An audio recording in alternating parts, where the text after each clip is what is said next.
Thank you, Mrs. Rula Musa. Allow me to remind you that we have a hashtag through which you can communicate with us on Twitter, WOFL 2014. You can add your tweets on this hashtag, and at the end of the conference, we will choose the best tweet and we will present our gifts from Isa Jewelry and Atamian. We continue with our sessions in order to focus on women in the industrial sectors. We will talk to women, new players in this banking and industrial sector. The moderator is the Chief Executive of Greycoats, Mr. Ghassan Hasbani. I give you the floor.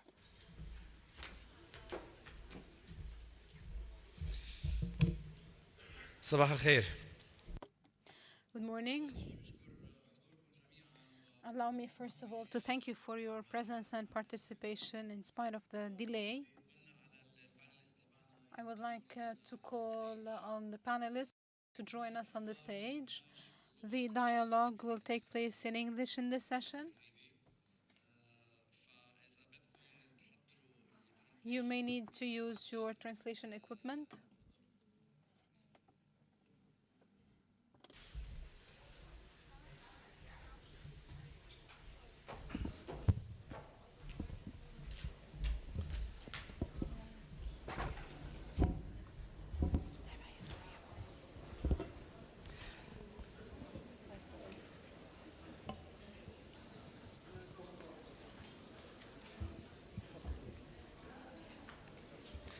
Okay, ladies and gentlemen, thank you very much for bearing with us. We'll try to make this session as quick and short as possible, as informative as possible.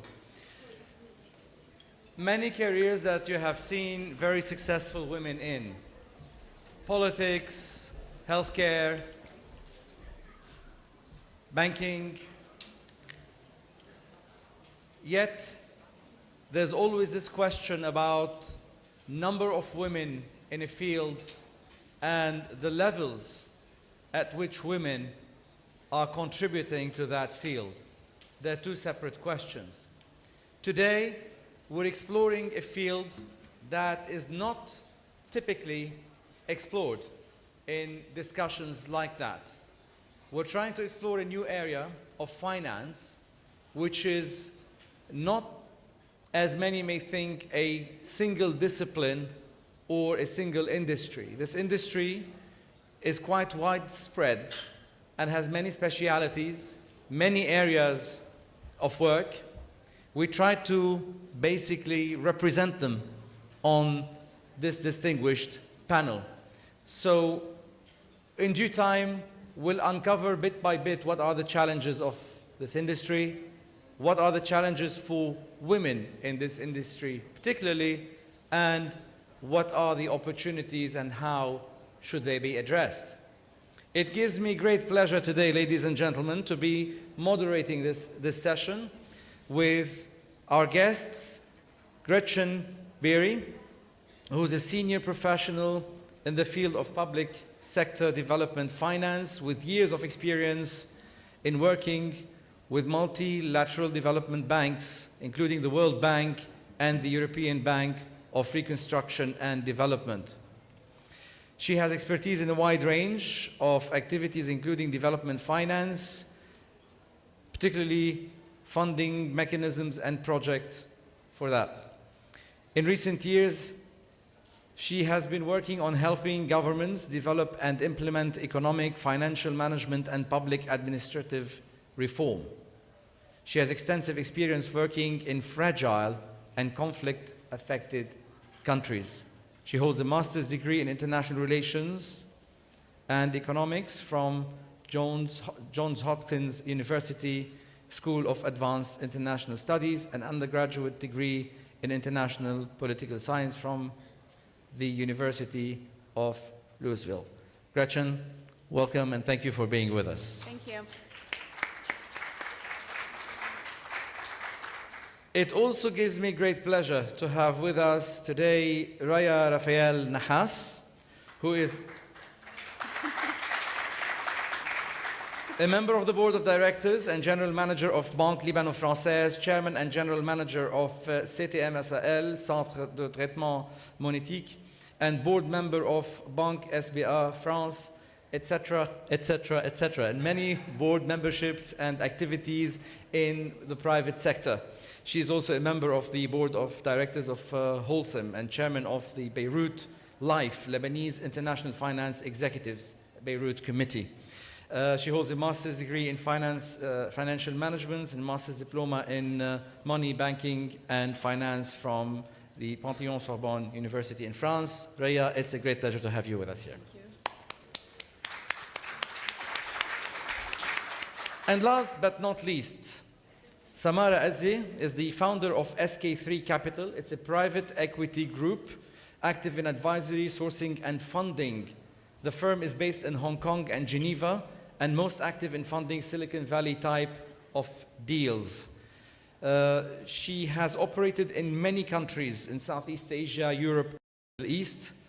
In 2005, whilst in Hong Kong, she won the award of the best hedge fund trader as voted by the Institutions for International Investor magazine. The first time a female trader gets voted such an award. Samara is a graduate of Oxford University with an undergraduate in economics and finance and MBA from Said Business School of Oxford University. Samara, it's a great pleasure to have you with us today. So where do we start with such a diverse panel? Very difficult. Let's start by a simple question. Given that, can I ask for a raise of hands from the audience? How many of you actually work in the field of finance? 1, 2, 3, 4, 5, 6, 7, 8, 9. Okay.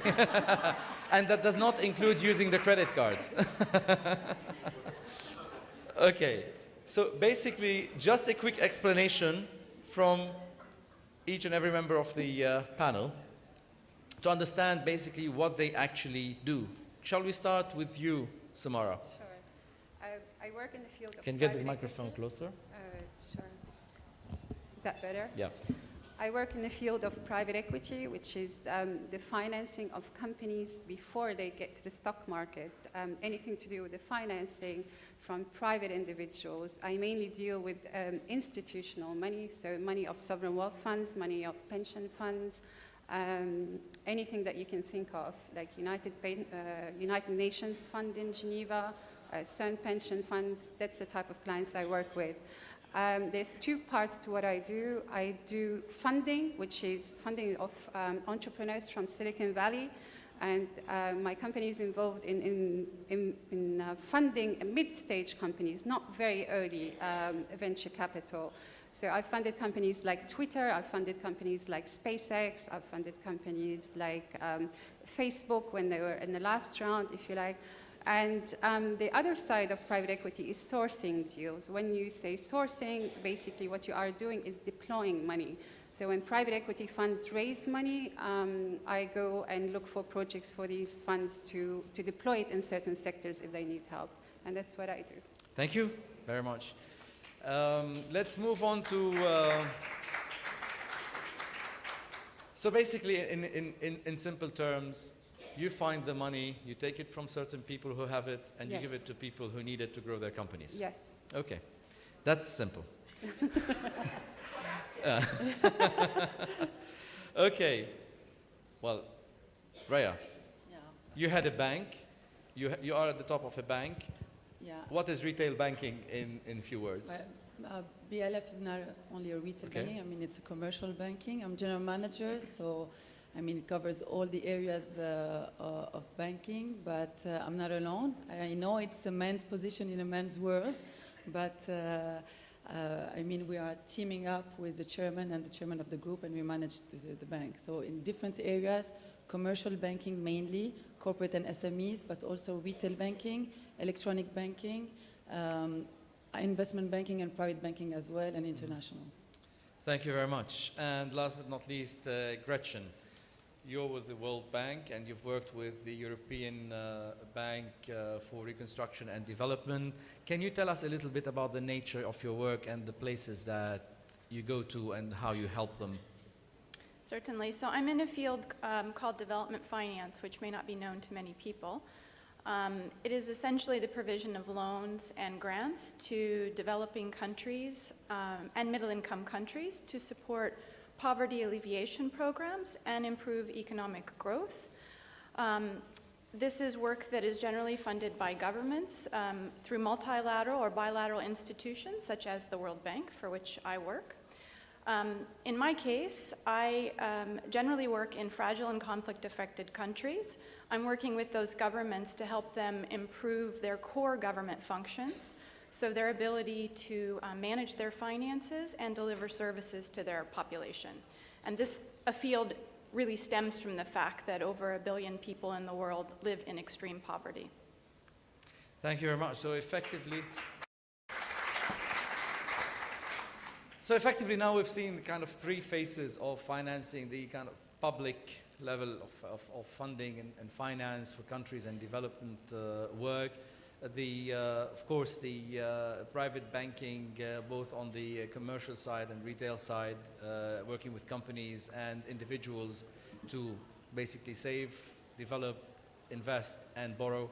And of course, investment banking and private equity, where funding of early stage developing companies, as well as pre-IPO or pre-listing or companies that are about to be listed on the stock market, get funded. Now, from these 3 angles of the world of finance, we'd like to hear more from our panelists today in terms of how their industry has changed since they actually started. To give us a bit of a feel of how does that industry function, so that we get more into details on the role of women in that industry and how that has evolved over time. I start with you, Rhea. Did you see any changes in the banking industry, particularly in Lebanon, giving the local perspective and the region in general, since you started? Yeah, of course. I saw a lot of changes. First let me say, because the audience is not... Get the microphone really close. Is it okay? Yeah. So just let me say that I think everybody knows here that the banking sector in Lebanon is a pillar of the economy. To just give you one figure, you know, the national GDP for 2014, it is estimated to be at $47 billion, and the total assets of the Lebanese banking sector reach $176 billion. So it is more than 3.7 times the local GDP. So just to give you an idea of the size of the sector. Now, yes, a lot of changes since I started. The most important change is on the regulation side, and I think that my colleagues here are facing the same. The industry is getting more and more regulated. And I have here to thank our central bank, because we are submitted, and today the Lebanese banking sector is really in compliance with all international regulations, from Basel, even international sanctions, or even international laws, like lately the FATCA US law also is applied in due time in Lebanon. So I think here, if you want to do the link with women in finance, I think that we can really take here an opportunity, because regulation is more and more important. We need more and more risk managers. We need more and more compliance managers. And I think that women here have a chance, an opportunity, because usually women are more risk adverse. They go deeper in details before investing, and they really are they are facing the financial risk in a certain way that they make good risk managers. And actually, in BLF, the risk manager is a woman. So I think here you have a good opportunity. Very good. So yeah, that's quite reassuring. Actually, it's a nice insight to know, particularly when you start taking risks with your credit cards. I think being risk averse is very important. Coming back to you, Samara, you've started your career with the likes of Lehman Brothers, JP Morgan. You were on the trading floor, you know, Southeast Asia, in London. You moved to Geneva, you back to Southeast Asia. You started your own company, SK3 Capital. Yeah. And you've been through a couple of financial bubbles and crises up till now. How have you seen your world change since you started? Okay. When I started the industry, I started as a hedge fund trader, an institutional trader at Lehman Brothers, and then at JP Morgan.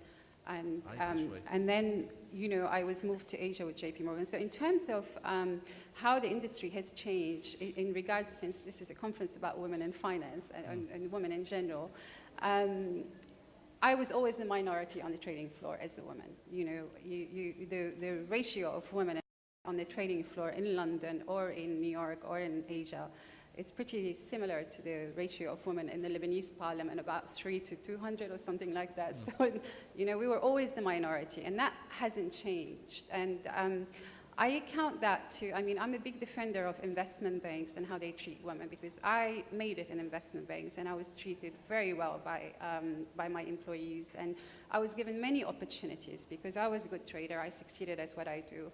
So when people say that, you know, women are the minorities, it's really because, you know, somebody mentioned earlier, women are not stepping up, women are not showing up. So that's not changing because, you know, we women are not showing up to these jobs. Now, what's happening on the front of the industry in general, I mean, there's been obviously more regulations, as Rhea mentioned, which is shrinking the size of the industry. So now, like, less and less people are being hired in investment banks. I do feel sorry for any graduates out here that are trying to get into investment banks, because it is bad times. You know, it's not, the industry is not as big as it used to be. Now, what I can give you insights about is what I do principally in funding and how we've seen the shift of pockets of money move. Prior to the 2008 crisis, there was a lot of money coming from Geneva, which was, you know, a basis for me to come back from Asia and set up my company in Geneva. A lot of money came from Geneva, from Europe. And after the financial crisis, it seems like Europe went bust. The pockets of money moved, and then we had China. You know, there's a lot of money coming from China. And for a few years, people thought China was buying up the world. And then the pockets of money moved, and now we're seeing a lot of money and come from Russia. And the type of money actually that, you know, we can't touch as funders because it's being stopped a lot, you know, with the banks there. You know, the banks are calling us. So for somebody that's involved in fundraising, it's actually a, you know, it doesn't put us at ease because we don't know how to navigate that. Like, I don't walk around with a terror list from the US government or the UK government to say that I can take this guy's money, but I can't take that guy's money. Okay. But we're seeing a lot of money that's trying to come into our deals being stopped. And recently, stopped because of all the regulations it's associated maybe with the regime, anti-regime. It's, I mean, it could be like the Russian oligarchs, you know, the people who made a lot of money during Putin's years. I mean, everybody was associated with Putin. Now he's not such a favorable person. So you're working against, in some places not against, yes, but you're being blocked by sometimes sanctions, by anti-terrorism regulations, by anti-money laundering regulations. So that's changing the industry quite significantly. Well, but going back to the shift of money from one place to another in the world, was that a main driver for requiring anyone in that field to be quite mobile?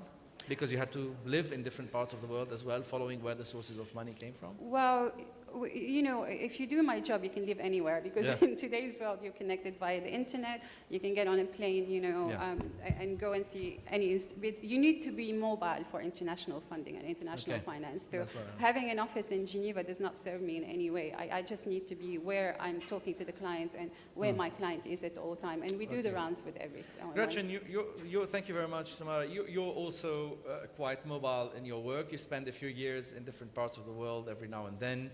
You've seen many situations, and the nature of your work has put you in also places that you see the suffering of people more than probably many of us in that field. How has your world changed since you joined it, and what did you see from a woman's perspective also that change was taking place? Well, there are two, I think, interesting trends that are here to stay anyway in development finance. And one is the shift in the last 10 years of more resources going toward fragile and conflict-affected countries, some of which are in this region. The country in which I spend most of my time is Afghanistan, so it's particularly vulnerable to conflict.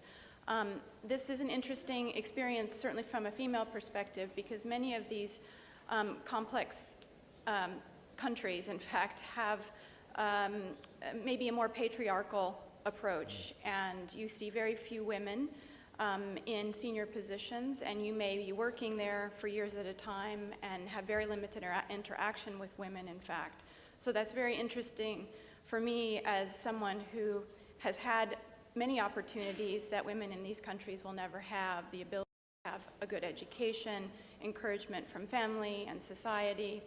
So this is something that I certainly think is striking, and it's something on a personal level that is a regular reminder about how privileged many of us really are.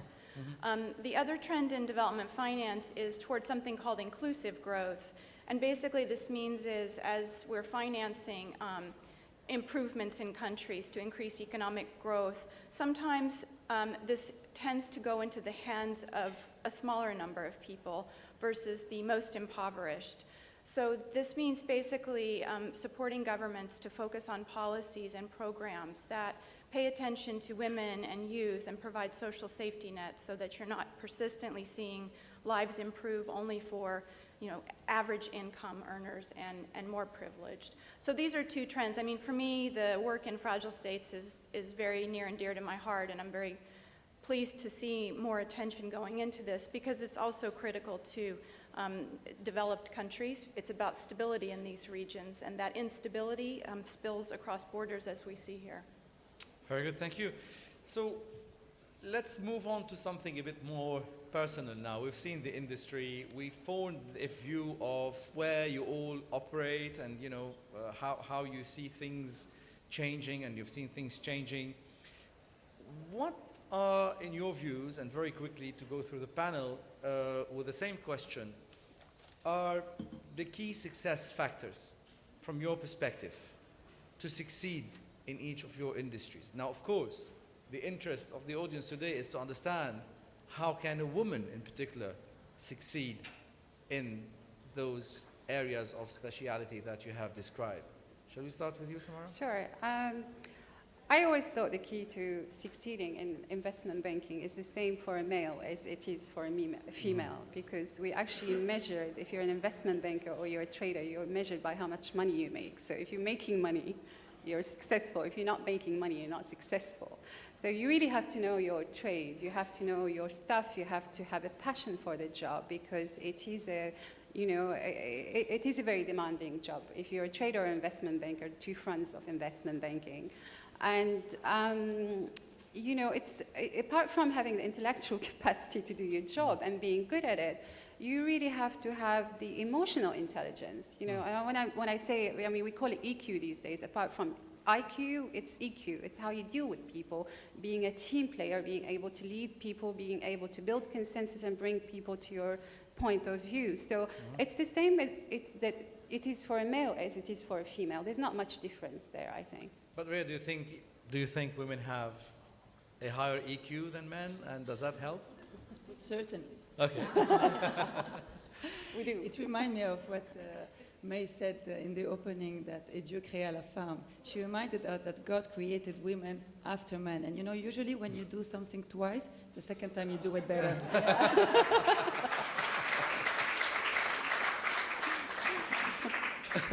Gretchen, what's your view on this? Well, I would concur with both Raya and Samara, but I certainly agree with the point that I don't feel it's gender specific. If you start from a base of, as I say, a strong education, I think the issue really is just the putting in the hard work, and sometimes perhaps we have to work a bit harder depending on our sector, depending on which country we're working. But I think it's not gender dependent. I think there are some gender attributes that perhaps are beneficial to women, and not to stereotype, but I think a lot of women are good at problem solving and good at conflict resolution. So we're more the peacemakers, and at least in my work, I find that really useful. Resolving issues at a project level, at a strategic level, you can come in and play that role perhaps a bit more easily than some men can. Very good. So what do you then think the challenges are? I'm sure there are many challenges. You've been through, you know, all the trading floor jokes, all the situations with bankers particularly. How would you summarize the key challenges for a woman being in the world of finance, and how do you overcome them? Okay, I mean, the key challenges when you're working in a male-dominated field, like I've worked in, you know, on trading floors where I was the female for many years, and between like 200 to 500 men. And if people don't have a concept of what a trading floor is here, imagine a football field. And you know, you walk in and it's men, you don't see women. Raya would know exactly what I'm talking about. So the key challenges was like probably the sexist environment that we had to deal with. And you know, there was some times where I thought, you know, I could not handle this. It's just like, you know, beyond. I mean, we find a sexist joke fun for the first time, the second time, yes. The third time, it's just like, you know, you think, do I belong here? But, you know, the banks overcame that. There was, you know, they contained that a lot. I mean, I saw a big change from 1995 to the year, you know, 2005. Whereby that type of behavior was not tolerated anymore. So they were more welcoming to women. You know, they would do anything to retain women. And so probably the sexist environment was my biggest challenge, you know, working in investment banks. And Gretchen, what's your biggest challenge?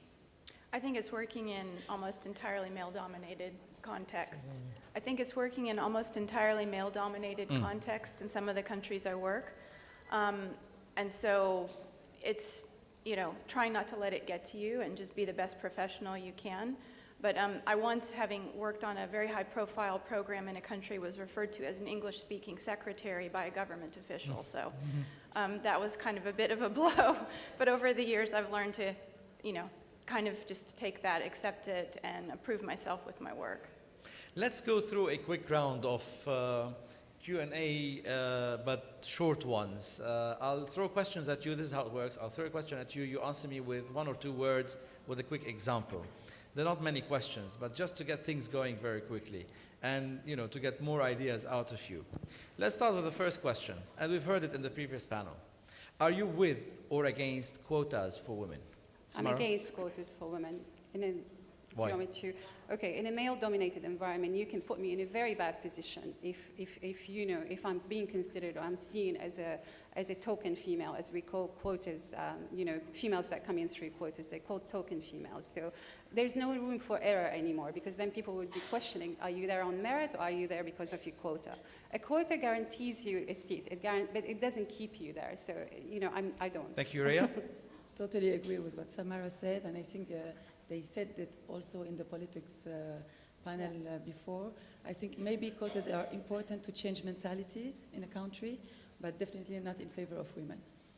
Gretchen, in developing markets, is quota helpful or not? Okay, well, so I would say in my sector, I don't support quotas. However, in the countries in which I work, in fact, I do support them. And you see situations where women have no advantage. The systems are totally biased against them.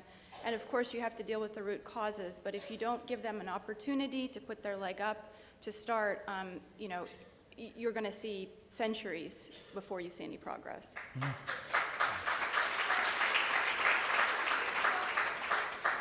So quotas 2.5 versus 0.5. Okay.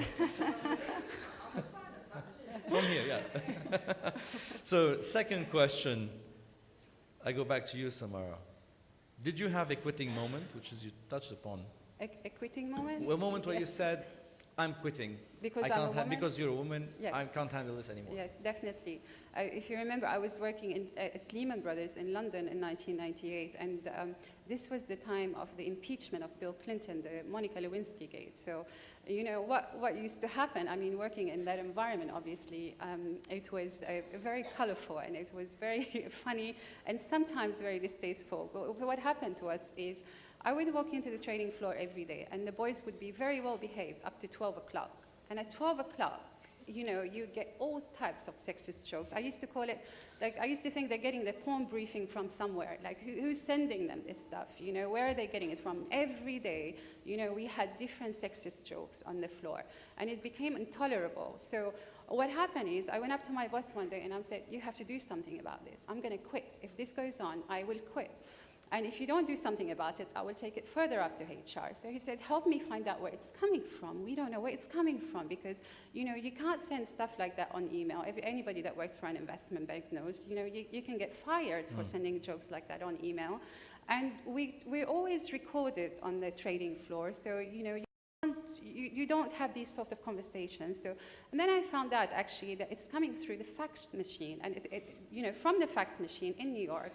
And it was coming at 12 o'clock, and they would lose it at 12 o'clock and become a very sexist environment because that's the time our New York traders showed up to the office. And because they can't email that, they would fax that.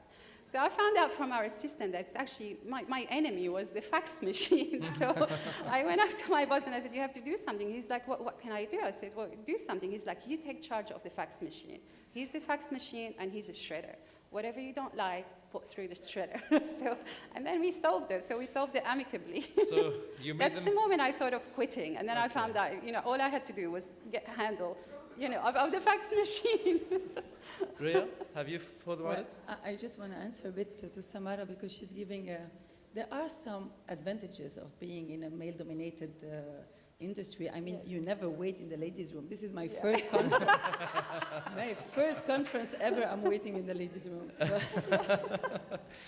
Did you think of quitting? I never really had a quitting moment, but I can say that I had some pressure from my family, to my children maybe, to start to quit, but no, not really a quitting moment, so I can't really share this with you. Okay.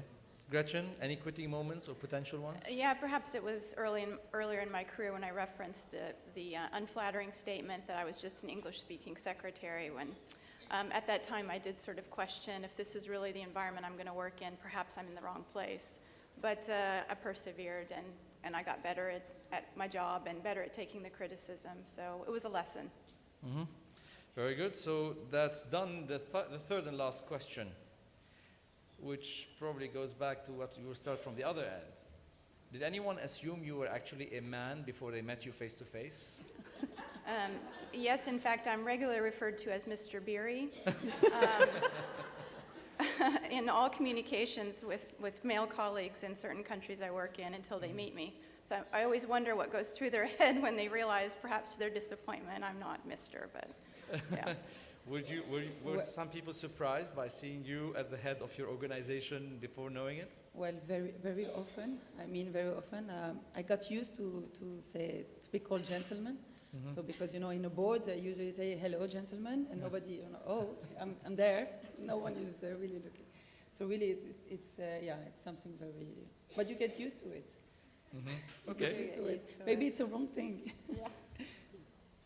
How about you? Yes, I mean, I you know, it goes back again to the days when I was a trader because, you know, there's very few female traders, and I was covering the Middle East, sovereign wealth funds in the Middle East, and I remember one of my key accounts was the Saudi oil company, which was a huge portfolio for us on the trading desk, and you know, the guy I spoke to him for 2 years, and he would never call me by my name. He would call me any other name, but not my name. And that's, you know, the ultimate way of dismissal as a woman. He's just like, he will not say my name. He will call me any other name. So you've all survived these moments, and it seems that you've actually took them very lightly, no issues, and you continued, and you pressed on with your agenda. You did what you had to do. Rhea, did you believe at any point in time in your industry, within your organizations, that the presence of women, and obviously you're in a sector where it's not too bad, the ratio is not too bad actually in banking in general, because it comes from the retail actually, banking. not only in banking, in finance, in the financial workforce, you count 60% of women, but only 14% of them have board seats and 2% of CEO positions. Okay, so this was a question I was asking. This is First of all, worldwide, the challenge at the top level, how are you addressing that to make sure that it's not a question of numbers, but also a question of leadership and impact coming from female gender? I think that, actually, I think women do great leaders. and maybe better leaders than men because they are more low profile, they are less competitive, they are good team player, they like to educate, so they like to train their team. Are we talking about the same women that I know?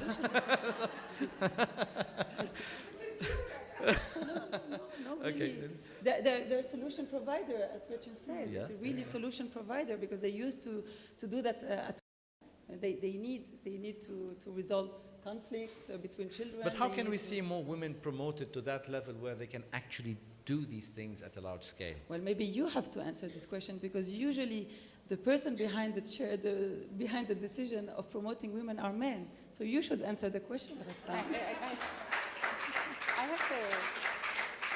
Fellow gentlemen, I've been tasked to act on your behalf, so if you shall give me that authorization, I'd be more than happy to do so. I have a point to make on that, actually.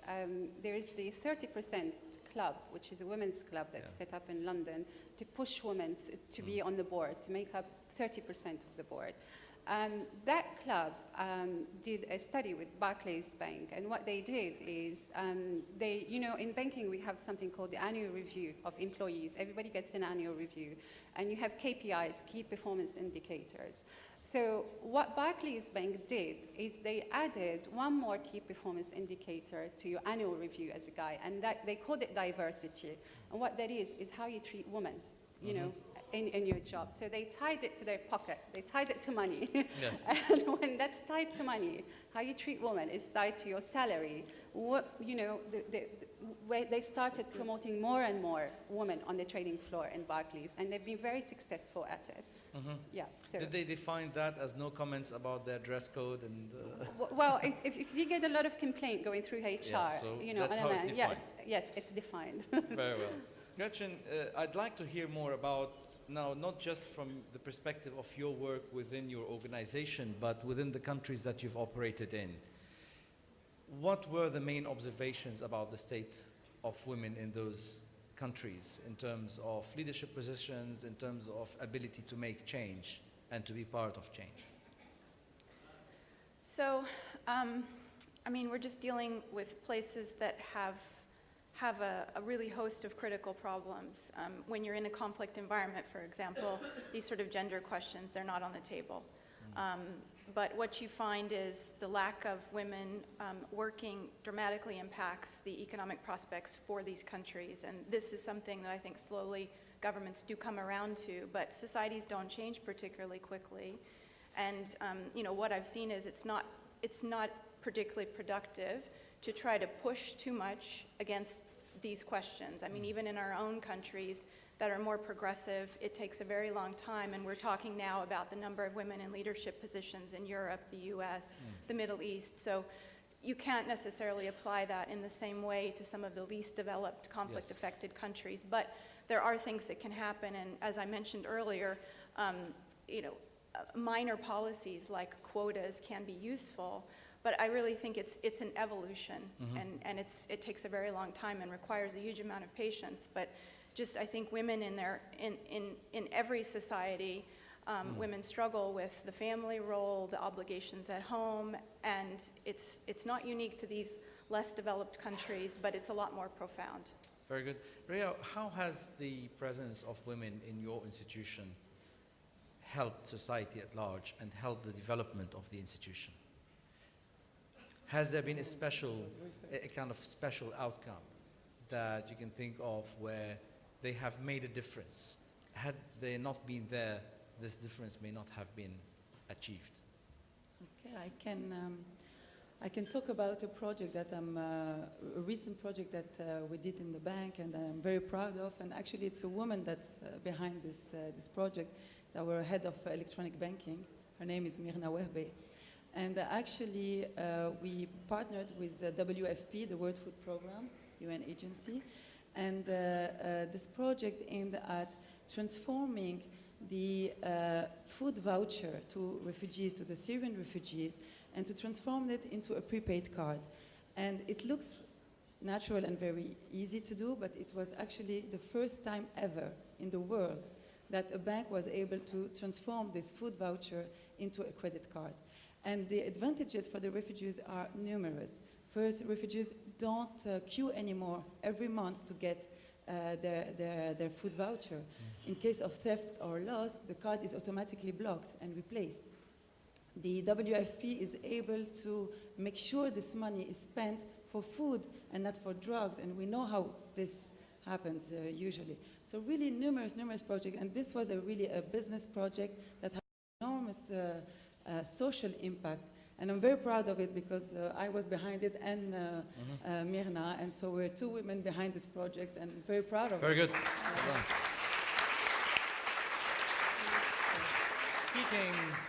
Speaking of being proud, Samara, you work in a very interesting sector where all sorts of things happen, all sorts of people that you meet. What would you say you were most proud of in terms of, you know, something you've achieved, something you've done, and you felt, yeah, this was an interesting thing and I'm proud of it? Well, okay, I mean, that's very interesting. I'm proud of a lot of companies I've funded that are, you know, the leading technologies in the world today, you know, companies that we all know. But I'm mostly proud of a project that I was retained to execute in 2008 at the height of the financial crisis. I was representing a group of Chinese private equity group on a luxury fund. They had raised $1.8 billion to deploy in luxury, and they came to Europe and they wanted to buy up the European luxury industry. So what my job was to go out and source deals and talk to the CEOs of these luxury companies. And out of $1.8 billion, we only deployed $300 million. For anybody out there that thinks that, you know, China is buying up the world is not selling to China. So China wants to buy up the world, but the world is not selling to China. And it was very interesting because, you know, a part of me was a little bit proud that we're not going to be bought out by China, but I was representing the client, and that project failed miserably. But for me, I was actually proud of it. Like, you know, we're not going to be owned by China. What I'll do now is let's take a couple of questions from the audience. While the microphones are ready, just catch my attention. Who wants to say something very briefly or ask a question? A microphone to the lady in front and a microphone to the back, please. While waiting for the microphones to be ready, I'd like to ask Gretchen, what was the moment that made you feel most proud, and what was that achievement there? I don't think it's a particular moment, but I think it's that I've taken risks in my career and risks in the choices, the path I've been on. So I'm quite proud of that. You know, the sense of doing the thing that was least comfortable and succeeding is something I'm always proud when I have that outcome. Thank you. I'll move to the question. I just want to know a little bit more about the EQ. You mentioned the EQ. I really don't know. Very briefly, Samara, do you want to Yes. explain what Okay, the EQ is? IQ is what you know. It's what you learn at university and what you know. EQ is how you deal with people. It's, you know, knowing if you're angry at someone, when to be angry at that person, at, you know, at what level to be angry at that. Reading other people, that's what it is. It's EQ, it's dealing with people. Emotional intelligence. Emotional intelligence. It's in a nutshell, basically putting yourself in other people's shoes and understanding where they're coming from before you actually make up your mind and defend or reject what they're proposing. The question from the back? So I wanted to ask a question about the protection of women during the economic crisis that is happening today. So as you know, I'm in the private sector, so I wasn't affected by it. But my husband, he's in he's an international company that has a quota for women. But not only that, it also protected women during the economic crisis. He's in the oil field, so it was really affected badly. And 9,000 people were fired from his company that beholds 21,000 employees. But however, women were less sensitive to that crisis because they are working in order to preserve the quota of women in that international company. So how do you see it, and does it only reflect at an international level, or did we also see it in Lebanon in a more basic level? Okay, Gretchen, do you want to take up this question? When positive discrimination actually starts negatively affecting the others, and particularly in markets. She used Lebanon as an example, but you've seen it in developing markets as well. What do you think of that?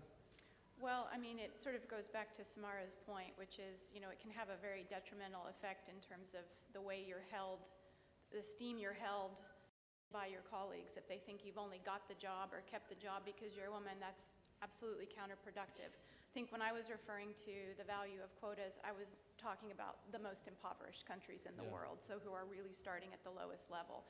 But, you know, this is a classic case of probably a perverse response to a program that made sense at the time. Mm-hmm.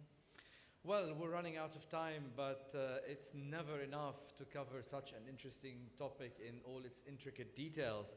But before thanking the panelists and closing, I just wanted to close with a quick quote from a famous lady called Margaret Thatcher, who once said, "If you want something said, ask a man, but if you want something done..." So join me in thanking our distinguished panelists, and thank you very much for being with us today. Excellent.